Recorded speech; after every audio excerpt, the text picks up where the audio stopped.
Welcome back, loves. It is my pleasure to be bringing you this latest video to Tiffkneebaby TV today. I appreciate you guys spending some time with me this evening and tuning into this channel. As always, I'm going to be bringing you some really helpful information. In today's video, I'm going to be answering the #1 question that I've gotten more than any other question since I started my wig wearing journey, and that is, where do you buy your wigs and how do you make them look like that? So do me a favor, and before we get started, go ahead and hit that subscribe button to make sure that you guys are notified when I drop new videos. I promise you, you do not want to miss the information that I'm about to start sharing. So let's get to it.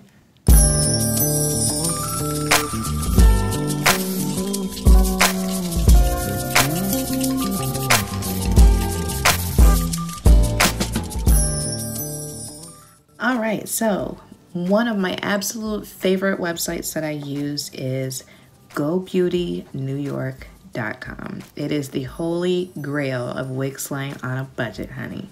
So Go Beauty New York has some wonderful sales that are always on. They always have a sales code for at least 30% off at the top of their webpage, which is more than I can say about most of these companies. Shout out to Go Beauty New York. We appreciate all that you do for us in terms of the sale links and the exclusive codes and things like that. So thank you so much, Go Beauty. My next favorite website would be wigtypes.com. Wigtypes is very, very good about having stock that is not available in other places. However, Wigtypes shipping is usually out of control, and sometimes I'll pay more for the shipping than the actual unit that I'm looking for, and to me that's just not acceptable. SamsBeauty.com is also a very reputable website in order to order your synthetic or human hair wigs from. All of these sites you can purchase either one, whichever you prefer. I do wear both. The unit that I'm wearing right now is a synthetic human hair blend. This is Marilyn by Bobbi Boss.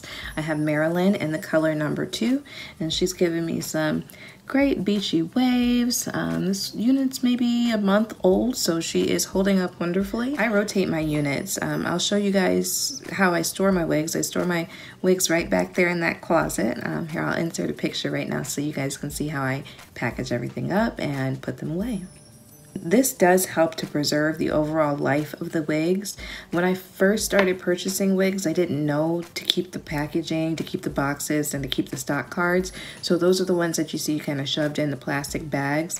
Ziplocs will protect your units. However, the best way to store them is in the original packaging. If you're going to be investing money in slayage, honey, you got to make sure that you maintain it. So, in addition to where do you buy your wigs, I also get questions quite frequently of how do you get your wig to look like that? It doesn't look like a wig. It always looks so seamless. Customizing my wigs is something that I am very proud of and that I do take my time with. When I pull out new wigs from their packaging, I do not put them directly on my head. I do take the time to customize them or make them my own. Those customizations oftentimes do include plucking the part, as I've done here on this unit. I like to glue the front of my units down also to help with the seamlessness of the part. I do have a unit here which has already been customized. This is Jannie. Jannie is an equal unit. Here is her packaging. I have Jannie in an OP27 color. And here she is. So I've had Jannie for a while now. As you can see, she's still in great condition. And I credit that once again with putting her back in her original packaging once I'm done wearing her. Here's the customization that I've done to that cap. I'm hoping that you can see that. I cut a very, very small V into the front of my units. That does help with the realism and laying that part and eliminating some of that demarcation. So I'm going to go ahead and remove this wig now. I'll be back in just a moment to show you guys how I put this one on. I'm just going to do a quick demonstration so that you can see exactly how I install my units. Be right back. All right, welcome back. So I have removed the wig that I was wearing. I still have my brown wig cap on. This is the foundation that I have underneath all of my wigs. My hair is braided straight back into simple cornrows. I have just a small amount of my edges out, and that is just for some of my units. I do not leave my edges out on all of my units, but I do like to have a little bit out just to have the option depending on whether or not it needs it. Here is the wig. Once again, all I've done is to comb her out, and Jannie is just beautiful in this color. I love the way that this wig looks on me. In order to put my wigs on, the thing that I recommend in order to get a good flat installation is to find the inside and the back of the cap. So here's the front, find the inside, back of it. And there's usually a tag on the inside of the wig that'll help you to locate the actual back. So from the back of the unit, I have both of the straps strapped in to where it's comfortable and fits my head. And then I will take this back comb, and holding my head down, I will insert this comb underneath the back of my wig cap and into the nape of my kitchen hairs. All right, here we go. Slip the comb in. I then pull the cap down around the wig cap and pull forward onto my head. Once I have the wig actually on my head, then I come back up underneath to adjust, and then you just straighten the hair out from there. You see how easily these go on and why I love them so much. And from there, you just comb and style. This wig really doesn't call for edges out, so I'm gonna just pull it forward and make sure that my edges are put away. In terms of that part, make sure that there's no hair hanging in there. A unit like this really does not need to be glued down. If anything I wanted to do, I would probably apply a little bit of powder into that parting space just to help it look a little bit more seamless and blended with my skin tone and my natural scalp. So here I'll come in with my normal face powder. This is just the facial powder that I use to set my face, and sometimes I'll use in place of foundation. So I'll just take a small makeup brush. I guess this is a concealer brush. And I will just swipe that, dab that gently into that product. And then just clean that line up a little bit. You can take that through the length of the part. And you're good. I will show you one more step, which is optional. This is the got to be glued method. You do not have to glue down your units. They do come with combs, which will secure the unit. However, using the combs can help to destroy your hairline. Here's the comb in this one. You see? I generally don't use the combs. The straps are sufficient unless the wig is shifting, in which you can use the comb. You need this, and you will also need your styling gel. I prefer the black bottle. The yellow bottle has a reputation for taking edges out, and I ain't got time for that. So in order to do this lay down, I use a very, very small amount of this product. I'm gonna actually take the end of this old eyebrow razor, and I'm just going to use this in order to take out the amount of product that I need. You don't need very much at all in order to lay your part this way. So I'm just going to take a small dab of the gel. I'm going to shift this back a little bit and expose. This is where I had already parted my hair so that I could wear Marilyn earlier. So I'm just going to apply that directly onto that parting area. Take two. My gel was greasy and dried up.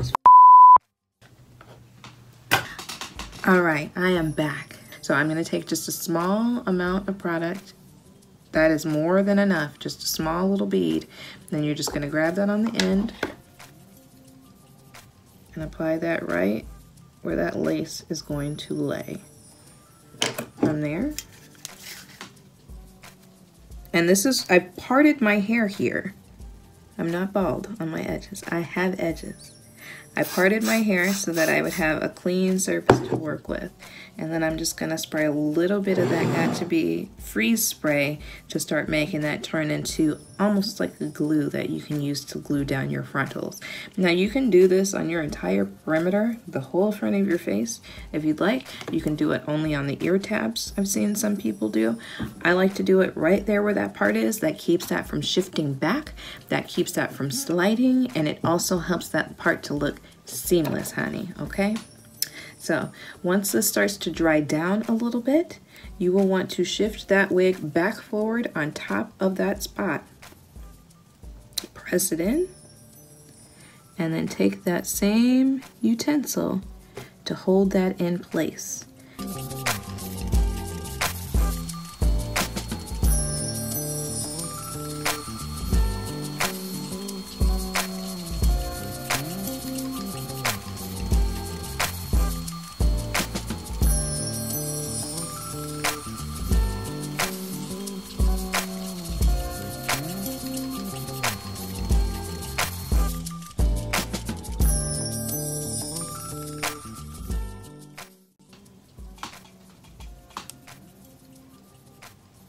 You see? All right, so it looks like I have a little bit of gel that squeaked out. In order to clean that up, I'm just gonna use some alcohol, some rubbing alcohol, and a cotton ball. From there, all I would do is to apply some additional powder to the part just to cover that line of demarcation. Make sure you blend that out into your face. And you have laid your wig, honey. Find me on Wigslayers. Reach out to us on Facebook. We would be happy to have you in our community. We would be happy to help you learn how to slay as well, and to do it on an affordable budget, as I have been doing. The most expensive unit that I've purchased to date is the braided wig that I received as a Christmas gift. That was from Sleek Braid Wigs. I am not spending that much on these units. Like I said, between $5 and $20 is the average. You do not have to spend hundreds and hundreds of dollars in order to slay. There are some wonderful human hair companies. Friday Night Hair is one that I would absolutely be interested in checking out. Their hairlines look amazing out of the packaging. Love Me Hair is also a very popular brand. One thing that I will caution you ladies on is ordering from random websites that you see on your Facebook timeline. Don't do it. And I hope that this information was helpful to you guys. I appreciate your time as always, but before you go, I do have to ask one last time for you to hit that subscribe button. I'd also like you to hit that notification bell so that you know when I have new videos dropping for you guys. Let me know in the comments what you guys want me to do next. I've gotten some really good feedback. I'll be doing a quick makeup tutorial. I understand that that's something that people are very interested in seeing, a quick beat in order to get out the door for work. I'll also be doing a beginner's makeup introduction just to introduce you to some of the products and some of the tools and techniques that I use. So keep an eye out for those. I'll be back with you guys soon. Thank you so much for watching Tiffkneebaby TV. Bye, loves.